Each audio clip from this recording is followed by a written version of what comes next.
নিজের জমানো টাকা ফেরতের দাবিতে প্রথমে ঢাকায় ও সবশেষ চট্টগ্রামে কর্মসূচি পালন করছে একীভূত ৫ ব্যাংকের আমানতকারীরা। সোমবার বন্দরনগরীর আগ্রাবাদে কয়েকটি শাখায় তালা দিয়েছেন ভুক্তভোগী আমানতকারী ও গ্রাহকরা। এমন কর্মসূচির ব্যাপারে নিজেদের উদ্বেগ জানিয়ে কেন্দ্রীয় ব্যাংক বলছে, গ্রাহকরা বৈধভাবে যে কোনো কর্মসূচি পালন করতে পারে, তবে কোনোভাবেই ব্যাংকের শাখায় তালা দেয়া গ্রহণযোগ্য নয়। এ বিষয়ে আইনশৃঙ্খলা রক্ষাকারী বাহিনী ব্যবস্থা নেবে বলে জানান বাংলাদেশ ব্যাংকের মুখপাত্র।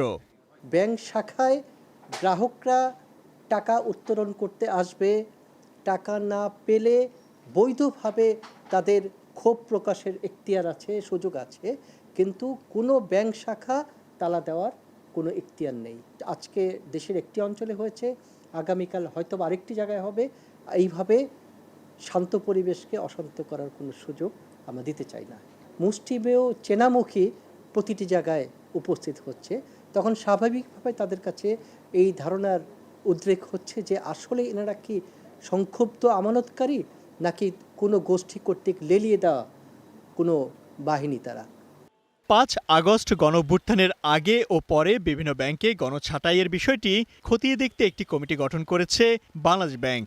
মুখপাত্র জানান, একটি রাজনৈতিক দলের সদস্যদের পুনর্বাসনে এমনটি হয়ে থাকতে পারে বলে অভিযোগ এসেছে। তারা ব্যবসায়িক স্বার্থে একটি লোকবল ছাঁটাই করতেই পারে, কিন্তু পরবর্তীতে বাংলাদেশ ব্যাংকের নজরে আসলো না ইসলামী ব্যাংক আবার নতুন করে লোক রিক্রুটও করছে, যার ফলে এটা তো একটা কন্ট্রাডিক্টরি হচ্ছে। তার মানে যে আসলে তাদের লোকবল ছাঁটাই না, রিপ্লেসমেন্ট করাটা হলো মুখ্য উদ্দেশ্য। এখানে বিভিন্ন স্তর থেকে অভিযোগ এসেছে কোনো একটি বিশেষ রাজনৈতিক ঘরানার কর্মীদেরকেই হয়তো পুনর্বাসন করার জন্য করা হচ্ছে কিনা। বাংলাদেশ ব্যাংক এই বিষয়ে নিশ্চিত না, এই ব্যাপারে এটা তদন্ত করলেই বের হবে, কিন্তু এরকম অভিযোগ উঠেছে। এদিকে বন্ধ কলকারখানা চালু ও এ বিষয়ে তহবিল গঠনের ব্যাপারে বাণিজ্যিক ব্যাংকগুলোকে সোমবারের মধ্যে প্রস্তাব দিতে বলেছে কেন্দ্রীয় ব্যাংক।